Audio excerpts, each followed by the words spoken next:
বাত ও paralysis রোগীদের চিকিৎসা সেবার ভরসাস্থল ময়মনসিংহ মেডিকেল কলেজ হাসপাতালের ফিজিওথেরাপি সেন্টার। স্বল্পমূল্যে এবং হাতের নাগালে সেবা পেয়ে স্বস্তি জানিয়েছেন রোগীরা। আর কর্তৃপক্ষ বলছে, আরও ভালো চিকিৎসা সেবা দিতে সেন্টারটির আধুনিকায়ন প্রয়োজন।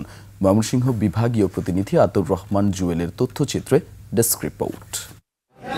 লিলি বিউটি সোপ, যার অ্যান্টি এজিং গুণ তারুণ্য ধরে রেখে ত্বকে করে উজ্জ্বল। তারুণ্যময় উজ্জ্বল ত্বকের জন্য রিমার্ক। ময়মনসিংহ নগরীর আকুয়ার ওয়্যারলেস এলাকার রিক্সা চালক মানিক মিয়া প্যারালাইসিস হয়ে 2 হাত পা অবশ হয়ে 9 বছর ধরে শয্যাশয়ী।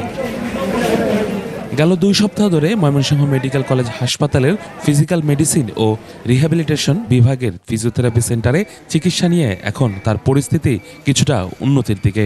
অল্প খরচে এমন চিকিৎসা নিতে পারায় খুশি এই রিক্সা চালক।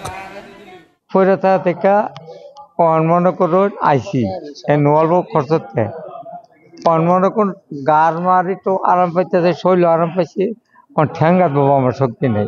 মানিক মিয়ার মতো অন্যান্যরাও এখানে সেবা নিতে পেরে আনন্দিত। কোমরের হাড় বাইরে রোগের সাথে চাপ লাগছে, হাঁটতে পারি না, অনেক আর কি সমস্যায় লাগে। এখন এই কারণে আর কি হেনে থেরাপি দিতে আসছি।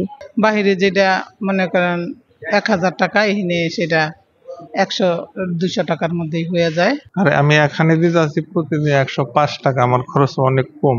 হাসপাতালে থেরাপি দিতে আসছি, ভালো সুযোগ সুবিধা আছে। ফিজিক্যাল মেডিসিন ও রিহ্যাবিলিটেশন বিভাগের প্রধান জানান, দক্ষ জনবল নিয়োগ ও আধুনিকায়ন করা গেলে রোগীদের আরও উন্নত সেবা দেওয়া সম্ভব। অক্ষম রোগীকে কর্মক্ষম করার জন্য যা যা করা দরকার আমরা প্রতিনিয়ত এরা করে যাচ্ছি এবং সামনের দিকে আমরা আরও ভালো ট্রিটমেন্ট যাতে দিতে পারি সেই ব্যবস্থা আমরা সম্মিলিতভাবে করছি। অসহায় ও গরিব রোগীরা যেন আরও উন্নত ও সহজলভ্য সেবা পায়, এমনটাই প্রত্যাশা সবার। ইউসুফ হাসান নাইম, 21 টেলিভিশন।